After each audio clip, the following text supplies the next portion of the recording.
How I scored 93% in board exam. अब मैं ऐसा नहीं बोल रहा हूँ it is the best marks, but it was enough for me and trust me on this when I say class 10 board exams are the simplest exam of your life.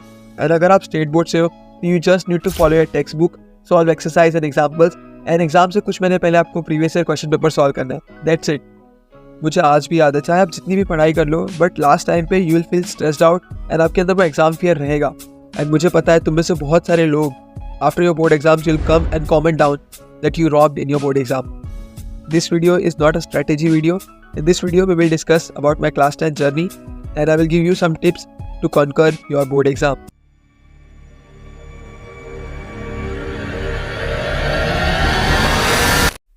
So let's start from the beginning. Class 9 तक I was going to tuition, जैसे गली मोहल्ले में होता है हमारे, वैसे tuition में मैं जाता था। एंड क्लास 10 में along with my friends I joined offline coaching class. And उसमें क्या हुआ, उसके बाद मैं होम टाउन चला गया, बट कोचिंग क्लास थोड़ा स्कूल से पहले शुरू हो जाता है, उसकी वजह से मेरा सिलेबस छूट गया। बाद में मैंने बैकलॉग को यूट्यूब से कंप्लीट कर लिया। एंड क्लास 10 के स्टार्टिंग में हम लोग बहुत ज़्यादा लाइटली लेते हैं, हमें ऐसा लगता ही नहीं कि we are in class 10, and धीरे धीरे टाइम चला जाता है एंड लास्ट टाइम आ जाता है। तो स्टार्टिंग में सब चीज़ें स्मूथ जा रही थी, मैं स्कूल में जो पढ़ाया जा रहा है उसको पढ़ रहा हूँ, क्लासेस में जो पढ़ाया जा रहा है उसको पढ़ रहा हूँ, एंड सीरियसली अपने होमवर्क्स वगैरह सब कर रहा हूँ। कोई जल्दी स्टार्ट करता है, कोई लेट स्टार्ट करता है, but last few months before your exam will define your result, and last few months is not a time to take rest. and ये वही टाइम है यार जब आपको बहुत स्पीड से काम करना है, एंड अब आपको कोई डिस्ट्रैक्शन, कोई एक्सक्यूज नहीं देना है, आपको एक्चुअली स्टडी करना है। You have to sit for long hours, you have to study. And last के टाइम पे मुझे सबसे ज़्यादा दिक्कत लैंग्वेजेस में आई थी यार, क्योंकि स्टार्टिंग से लेके लास्ट तक हम लोग मैथ्स और साइंस करते रहते हैं, एंड सोशल साइंस भी थोड़ा बहुत हो जाता है, लेकिन लैंग्वेजेस में हम लोग ध्यान नहीं देते। लेकिन अगर तुम थोड़ा ध्यान दे दो ना तो चीज़ें बहुत अच्छी हो जाती है, क्योंकि आपको किसी एक सब्जेक्ट में टॉप नहीं करना है, आपको ओवरऑल सारे सब्जेक्ट मेंटेन करके चलना है, तब आपका एक अच्छा रिजल्ट आएगा। क्योंकि सारे सब्जेक्ट का 100 मार्क्स काउंट होता है। तो अगर आप किसी एक सब्जेक्ट में एकदम अच्छा करते हो, बाकी सब्जेक्ट को निगलेक्ट कर दोगे, तो उससे आपका रिजल्ट अच्छा नहीं आएगा। लास्ट में मैं आपको कुछ हैक्स बताऊंगा, लेकिन उससे पहले हर सब्जेक्ट को मैंने कैसे डील किया उसको देख लेते। साइंस में मैं टेक्स्ट बुक पढ़ता था, एंड जब मैं पूरा टेक्स्ट बुक पढ़ लेता था तो मुझे बैक एक्सरसाइज करने की ज़रूरत नहीं पड़ती थी, क्योंकि मैं स्टार्टिंग से पूरा टेक्स्ट बुक करता था, पूरा रीड करता था, सारी चीज़ प्रिपेयर कर लेता था, जिसकी वजह से एक्सरसाइज पे ध्यान देने की ज़रूरत नहीं पड़ती थी, क्योंकि ओवरऑल मैं पूरा कंप्लीट कर लेता था। एंड मैं बार बार उसको ही रिपीट करता था। लाइक पास होना है तो आप नवनीत की 21 सेट से हो सकते हो, लेकिन अगर आपको 100 आउट ऑफ 100 स्कोर करना है तो आपको पूरा टेक्स्ट बुक कंप्लीट करना होगा और आपको प्रीवियस ईयर क्वेश्चन पेपर करने होंगे।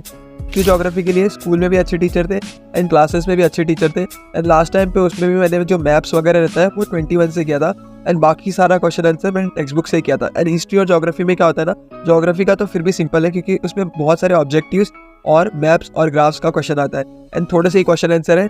अगर आपको उसमें फुल मार्क्स स्कोर करना है तो वो कंप्लीट करना होगा, अगर आपको फुल मार्क्स स्कोर नहीं करना है एंड फिर आप देख सकते हो अगर आपको सिर्फ पास होना है। हिस्ट्री में मैंने बस एक्सरसाइज के क्वेश्चन किए थे और कोई एक्स्ट्रा क्वेश्चन नहीं किया था। मैथ्स के लिए भी मैंने सिर्फ टेक्स्ट बुक को फॉलो किया, क्लासेस में जो कराते थे, स्कूल में जो कराते थे। स्कूल में कभी कोई चैप्टर चल रहा है, क्लासेस में कोई चैप्टर चल रहा है, तो उसकी वजह से मेरा रिवीजन हो जाता था। अगर आपने एक चैप्टर पढ़ लिया ना, अगर आपने उसको रिवाइज नहीं किया एंड आप आगे का चैप्टर ऐसे करते जा रहे हो, एंड अगर आप सिर्फ देखते हो कि सूंघ के देखते हो कि यस ये मुझे चैप्टर आता है, तो आप फंस जाओगे। बेसिकली अगर आपने एक चैप्टर किया ना, उसको बाद में भी आपको प्रैक्टिस करते रहना है, लाइक लिटरली रोज प्रैक्टिस करना होता है मैथ्स को। एंड अगर आप ऐसा नहीं करते हो तो बेसिकली आप थोड़ा टाइम के बाद है ना चीज़ें भूल जाओगे, आपको याद नहीं आएगा कौन सा फॉर्मूला लगाना है, कौन सा कॉन्सेप्ट यूज़ करना है, एंड आप थोड़ा ब्लैंक हो जाओगे मैथ्स में, एंड मैथ्स को आप रट नहीं पाओगे। आपको प्रैक्टिस करनी होगी, एंड धीरे धीरे प्रैक्टिस करने से आपको सारे आंसर्स है ना, मतलब सारे कॉन्सेप्ट आपके दिमाग में बैठ जाएंगे, एंड सारे फॉर्मूला आपके दिमाग में जब छप जाएगी तो सारे क्वेश्चन आप बना लोगे। अगर आपने सिर्फ टेक्स्ट बुक फॉलो किया, एक्सरसाइज कर लिया, सॉल्व एग्जाम्पल कर लिया, तो आपको मैथ्स में 90% मार्क्स मिल जाएंगे। लेकिन जो लास्ट का 10% है उसमें यार हॉट क्वेश्चन आते हैं, यानी अगर आपका कॉन्सेप्ट थोड़ा सॉलिड है तो आप उस क्वेश्चन को अटेम्प्ट कर पाओगे। पवन वाघ एकेडमी पे पवन सर रोज रात को लाइव आते थे एंड मैथ्स के हॉट क्वेश्चन को सॉल्व कराते थे। मैंने उस सीरीज को फॉलो किया था, एंड फिर भी एग्जाम के दिन मैथ्स 2 में ट्रिग्नोमेट्री का सवाल जो लास्ट में आया था वो मुझसे सॉल्व नहीं हो पाया, उसका दुख मुझे है, लेकिन कोई नहीं। इसके सर के पास उत्तम पब्लिकेशन की मैथ्स की बुक थी, एंड वो एक ही सर के पास थी जो सर अपने लिए रेफर करते थे, एंड उसमें से हम लोग को क्वेश्चन सॉल्व करने के लिए देते थे। बट क्या हुआ ना, मतलब क्लासेस में सब लोग सर से मांग लेते थे वो बुक, एंड सर उसको घर पे ले जाने नहीं देते थे। तो मैंने वो बुक बेसिकली ना ढाप लिया था, मतलब उस टाइम पे ढाप लिया था, अभी मुझे हंसी आता है, बट उस टाइम पे ढाप लिया था। एक वीक के बाद मैंने वापस ला के रख दिया था, सर को वापस दे दिया था। एंड आपको ऐसा नहीं करना चाहिए, बट मैंने ऐसा किया था क्योंकि मुझे वो बुक सॉल्व करना था, लेकिन लेके गया मैं सब कुछ सॉल्व नहीं कर पाया। मैंने कुछ प्रीवियस ईयर क्वेश्चन उसमें से सॉल्व किए थे मैथ्स के, एंड थोड़े टाइम बाद मुझे बहुत सारे क्वेश्चन नहीं आ रहे थे तो मैंने वापस ला के रख दिया था। ऐसा टफ नहीं था। हिंदी में मैं तो सोच रहा था मुझे 100 मार्क्स आ जाएंगे, बट नहीं आए 100 मार्क्स। 91 मार्क्स मुझे हिंदी में आए थे। एंड मैंने ग्रामर के वीडियोस एंड पोएम का जो एक्सप्लेनेशन बताया वो सारी चीज़ें यूट्यूब पे देखी थी।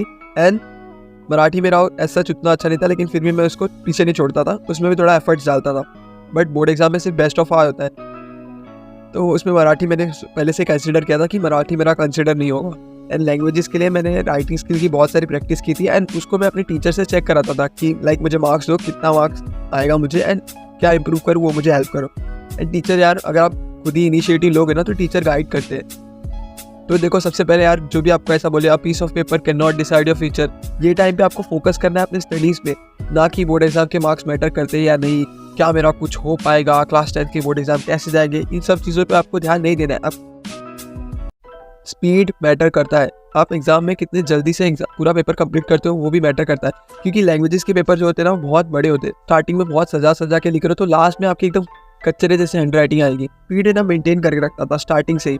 एंड मैं सारे क्वेश्चन अटेम्प्ट करता था, बेसिकली सारे क्वेश्चन जितने मैं अटेम्प्ट कर सकता, एक्स्ट्रा क्वेश्चन हमेशा अटेम्प्ट करता था एंड सप्लीमेंट लेता था। देखो, लाखों बच्चे बोर्ड एग्जाम का पेपर देते हैं, एग्जामिनर सबका पेपर रीड नहीं करता है। अगर आपने अच्छे से पेपर लिखा है तो एग्जामिनर के माइंड में ऑलरेडी एक बात फिट हो जाती है कि इसको आता है, तो वो थोड़ा लाइटली पेपर चेक करता है। एंड अगर आपने बहुत सारे कटपिट किया है ना तो उससे एक बैड इंप्रेशन पड़ता है। अगर आपने बहुत अच्छा भी लिखा होगा लेकिन आपके मार्क्स कट जाएंगे, क्योंकि वो बहुत ध्यान से माइन्यूटली चेक करेगा। कुछ भी हो, पेपर ब्लैंक छोड़ के नहीं आना है। अगर आपको कुछ भी नहीं आ रहा है, थोड़ी देर सोचो एंड जो भी कीवर्ड आपको पता चल रहा है उससे रिलेटेड जो भी पता है आपको, इधर उधर का जो भी पता है, जो भी एग्जाम्पल पता है, कुछ भी लिख कर आ जाओ, लेकिन पूरा पेपर अटेम्प्ट करके आओ। क्योंकि अगर आपने पूरा पेपर अटेम्प्ट किया तो वर्स्ट केस क्या हो सकता है, 0। लेकिन अगर आपने पेपर अटेम्प्ट नहीं किया तो वैसे ही आप फेल हो जाओगे। आपको कुछ ना कुछ मार्क्स मिलेंगे, क्योंकि ये कोई कॉम्पिटिटिव एग्जाम नहीं है जिसमें आपको डायरेक्टली 0 मिलेगा। आपने थोड़ा भी लिखा है ना, आपको हाफ मार्क्स, 1 मार्क्स ऐसे मार्क्स मिलेंगे एंड वो जुड़ के आपको पास कर सकते हैं। एंड देखो, अभी एग्जाम का टाइम है, अब आपको ये नहीं सोचना मैं कितना पढूं, इतना रेस्ट लूँ, कितना पढूं। आपको जितना पढ़ सकते हो उतना पढ़ो, हेल्थ पे थोड़ा ध्यान दो, क्योंकि आप जितना पढ़ोगे ना तो वो अंदर से कॉन्फिडेंस आता है कि yes you can do it. जब आप प्रीवियस ईयर क्वेश्चन पेपर देखोगे और आपसे वो पेपर सॉल्व हो जाएगा तो वो जो अंदर से कॉन्फिडेंस है ना, वो नेक्स्ट लेवल है। कॉन्फिडेंस अगर आपके अंदर है तो पेपर तो आप वैसे ही जीत जाओगे।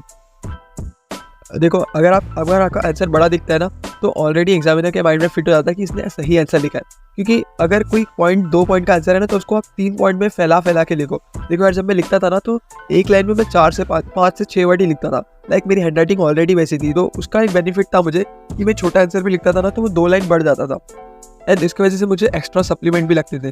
तो बाकी सबके पेपर में सप्लीमेंट नहीं है, लेकिन मेरे पेपर में सप्लीमेंट है, तो उससे एग्जामिनर के माइंड में क्या आ जाता है कि अच्छा पेपर लिखा है, सब पेपर लिखा है इसने, तो थोड़ा लाइटली चेक करता है एंड क्विकली चेक करता रहता है एंड उसको अच्छा लगता है। जब तक एग्जामिनर को हैंड राइटिंग समझ में आ रही है तब तक तो ठीक है, लेकिन अगर एग्जामिनर को हैंड राइटिंग समझ में नहीं आ रही है तो फिर आपके मार्क्स, क्योंकि आपको पता नहीं है किसके हाथ में आपका पेपर जाएगा चेक होने के लिए। एंड बाद में आप एक्शन वगैरह सब कुछ ले सकते हो, पेपर रीचेकिंग के लिए डाल सकते हो, लेकिन वो सब बहुत लॉन्ग प्रोसेस है एंड उसमें जल्दी कोई जाता नहीं है। तो बेसिकली आपको क्या ध्यान रखना है, आप जितना नीट हैंड राइटिंग लिख सकते हो उतना नीटली लिखो। एग्जाम से 1 महीने 10-15 दिन पहले आपको एक पेन खरीद के लाना है एंड उसी से राइटिंग प्रैक्टिस करना है। तो आप एक पेन लेकर आओ, उससे प्रैक्टिस करो अभी लिखने के लिए। एंड एग्जाम से कुछ दिन पहले मूवीज़, सोशल मीडिया से थोड़ा दूर रहो, क्योंकि जब आप एग्जाम में जाओगे आपको कुछ नहीं आएगा। जब आप फोकस करोगे आंसर लिखने पे तब आपको गाने याद आएंगे, तब आपको मूवी का सीन याद आएगा। एग्जाम से पहले सिर्फ एग्जाम की बात है, अपने आपको सब बातों से बस घेर लो, एग्जाम एग्जाम एग्जाम हर जगह। एंड फैमिली से थोड़ा बात करो, थोड़ा चिल करो, एक पढ़ाई करो, चिल करो, पढ़ाई करो, चिल करो, ठीक है। अगर आपको बहुत सारी चीज़ें नहीं आती, आपने बहुत सारा मिस्टेक किया है, लेकिन अगर आपने इसको पेपर में छुपा दिया है, कैसे छुपा सकते हो आप? अंडरलाइन करके। देखो, जो चीज़ें आपने राइट लिखी है ना, और जो कीवर्ड आपने राइट लिखा है साइंस में या फिर जब भी आप क्वेश्चन आंसर लिख रहे हो, तो उसमें ना जो कीवर्ड आपने राइट लिखा है उसको अंडरलाइन कर दो, डबल अंडरलाइन कर दो। चीज़ें ना अंडरलाइन होती है ना तो आपका ध्यान उधर जाता है, तो आप एग्जामिनर को ना गाइड कर रहे हो। जहाँ पे अंडरलाइन रहता है वो चीज़ें पे पहली नज़र जाती है। यूट्यूब पे आप सर्च करो, आपको मिल जाएंगे टॉपर्स के पेपर। आप टॉपर्स के पेपर देखो कैसे उन्होंने लिखा है और कैसे अटैम्प्ट किया है।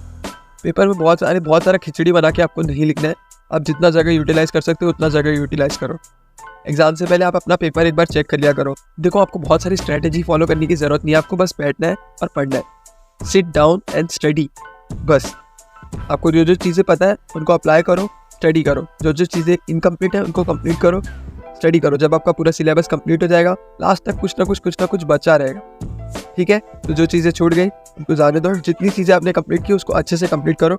एंड एग्जाम में याद रखना, जितना आपको आता है उससे ज़्यादा आपको लिखना है। ठीक है, अगर आपका कोई भी सवाल है आप नीचे कमेंट करो, मैं सबको आंसर दूंगा, या फिर एक वीडियो बना दूंगा जिसमें सारे कमेंट्स के आंसर दे दूंगा। शायद आपको अपने आप पे बिलीव ना हो, बट मुझे है। You will crack the exam. तुम 10वीं का एग्ज़ाम फोड़ कर आओगे।